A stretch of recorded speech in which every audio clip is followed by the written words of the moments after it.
त 13 सालनि खां हिननि खे छो कयो वेठा आहिनि? हुकूमतूं पियूं चेंज थियनि, कॾहिं हमज़ो आहे कॾहिं कोन्हे, कॾहिं आहे परवेज़ लाई कॾहिं कोन्हे, कॾहिं परवेज़ खटक आहे कॾहिं कोन्हे, कॾहिं रईसाणी आहे कॾहिं कोन्हे। सोचो था, अकुल इस्तेमालु कयो। हुकूमतूं पियूं मटिजनि, 13 सालनि खां ही वेठा आहिनि। छो एॾा मिठा छो आहिनि इस्लामाबाद खे ऐं पाकिस्तान जे parts that matter? Why do they love them so much? छो हिननि खे रखियो वेठा आहिनि? छाकाणि त एवज़े में ही ॾियनि था कोयलो, ही ॾियनि था गैस, ही ॾियनि था पेट्रोल, ही ॾियनि था ज़मीनूं, ही ॾियनि था मार्बल, ही ॾियनि था जिप्सम, ही कारूंजर कटे ॾियनि था, ही जबल टुके ॾियनि था, ही पेट्रोल कढी थालियुनि में सजाए पेश था कनि त असांखे हुकूमत ॾियो, सिंध जा टपड़ खणी वञो।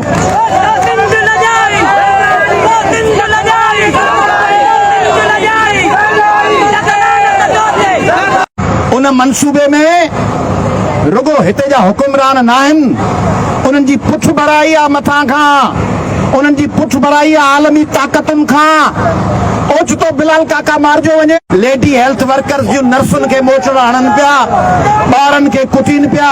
ऐं अलकरम ऐं सोराब ॻोठ ते जॾहिं सिंधी माण्हुनि जे न्याणियुनि सां बदतमीज़ी थिए ओॾी महिल ई ॻाल्हियूं वेठा कनि, ओॾी महिल ताक़त जो इज़हार छो कोन थो थिए इंतिज़ामिया जो? छाकाणि त तय आहे त सिंधियुनि खे ॿुधायो त तव्हीं कराची ईंदव त तव्हां, हुन चयो हिकिड़े अमरा त टोपी लाहे अचो, हुन चयो त टाल प्लाज़ा त टोपी लाहियो।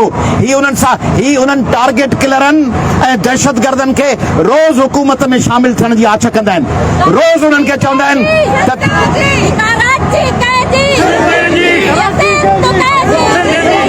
तंहिंजे करे ही रोज़ उन्हनि खे चवंदा आहिनि त हुकूमत में शामिल थियो। ही तव्हां सां गॾु न आहिनि, ही अफ़गानियुनि सां आहिनि, ही बंगालियुनि सां आहिनि, ही बर्मियुनि सां आहिनि, ही बिहारियुनि सां आहिनि, ही सिंध में हमले आवर हर माण्हूअ सां आहिनि। उन्हनि खे घुराईंदा वज़ीर आला हाउसिस में, उन्हनि खे आजियाणा ॾींदा, उन्हनि खे पतका पाराईंदा, उन्हनि खे इजाज़त लिखी ॾींदा त वञी सिंधियुनि ते हमले आवर थियो। तंहिंजे करे इन मंसूबे खे रुगो तपेदार ऐं मुख़्तियारकार ताईं महदूद न रखिजो। ही फेस सेविंग आहे, ही कॉस्मेटिक सर्जरी आहे। माण्हू पोड़ो थींदो आहे न, पोइ अरबपति पोड़ा थींदा आहिनि, पोइ चप छिकाईंदा आहिनि, हीअं सर्जरी थींदी, गिल मथे थी वेंदो, अखि वॾी थी वेंदी, भिरूं ठही वेंदा। मायूं कराईंदियूं आहिनि, मर्द कराईंदा आहिनि। पाण खे 60 सालनि जो माण्हू वरी 40 सालनि जो लॻंदो, मिड़ई आरज़ी, वरी 2 महीननि खां पोइ वरी चप लटकी पवंदा, वरी गिची लटकी पवंदी। ही तव्हांखे हींअर माण्हू कढंदा, चवंदा फलाणो सस्पेंड थियो, फलाणो सस्पेंड थियो, तव्हांखे ख़बर ई कोन पवंदी। महीने खां पोइ हुनखे पोस्टिंग मिली वेंदी, को लाड़काने वेठो हूंदो, को जैकबाबाद हूंदो, को शिकारपुर, तव्हीं ख़ुशि थी वेंदो फलाणो सस्पेंड थी वियो। मुतालबो सस्पेंशन जो न आहे, मुतालबो आहे हिननि ॻोठाणनि खे इन ज़मीन जा मालिकाना हक़ वज़ीर आला सिंध पाण अची ॾे।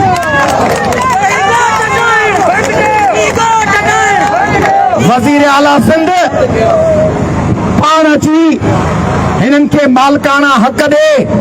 सिंध जो वज़ीर आला अचे ऐं सिंध जा हाई कोर्ट ऐं सुप्रीम कोर्ट जा जस्टिस साहिबान किथे आहिनि? My lords, we have been looking forward to you. People of Sindh have been expecting that you will play a vital, important and constitutional role. Tami kithe ho? Tami, why don't you come forward?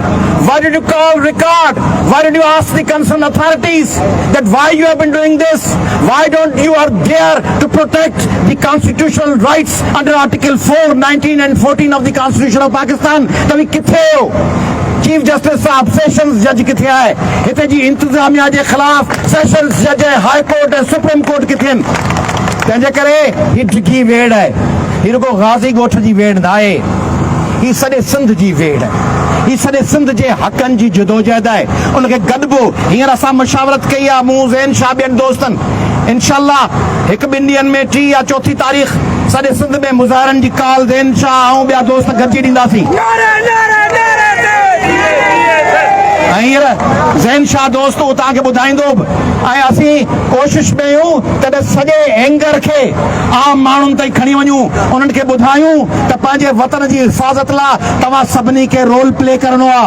ऐं कराची जी Urdu media खे गुज़ारिश पियो कयां, असीं सिंधी त को बि army public school थींदी आहे, असीं ॾिया ॿारींदा आहियूं।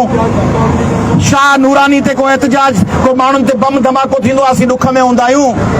को ॿारड़ो क़तल थींदो आहे, कंहिं न्याणीअ सां मोटरवे ते रेप थींदो आहे ॿिए सूबे में, असीं हुनखे पंहिंजी भेण माउ सम्झंदा आहियूं। का नंढड़ी ज़ैनब क़तल थींदी आहे कसूर में, असीं चवंदा आहियूं असांजे बचनि जो, असांजे कुख जो हिसो हलियो वियो। सिंधी माऊं कुटजनि पियूं, मथनि ते हुननि जे लठियूं पियूं वसनि। किथे आहे पाकिस्तान जी उर्दू मीडिया, किथे आहिनि उर्दू चैनल्स, किथे आहिनि इंग्लिश मीडिया, किथे आहे क़ौमी असैम्बली, किथे आहे सेनेट, किथे आहे वज़ीर आज़म पाकिस्तान, किथे आहे शहबाज शरीफ ऐं किथे आहे आरिफ अलवी। आरिफ अलवी इन शहर जो आहे, शहबाज शरीफ हिते ईंदो आहे, उहे किथे आहिनि? वज़ीर आला रुगो ज़िम्मेदार न आहे। बिलावल साहब किथे आहे? शहबाज शरीफ साहब किथे आहे? आसिफ ज़रदारी साहब किथे आहे? सिंध जा सूबाई ऐं वफ़ाक़ी वज़ीर किथे आहिनि? जेके क्लिफ्टन में रहिया पिया आहिनि, डिफेंस में रहिया पिया आहिनि, उहे किथे आहिनि? तंहिंजे करे सिंध जा माण्हू नंढड़ियुनि ॻाल्हियुनि जे पोयां न लॻो। फलाणो करे वियो, हुनखे लपाट लॻी, ऐसो जो वजह असांजो कमु थी वियो, कमु कोन थियो, ही गोश्त ठाहींदा वरी ॿियो गोश्त ठाहींदा।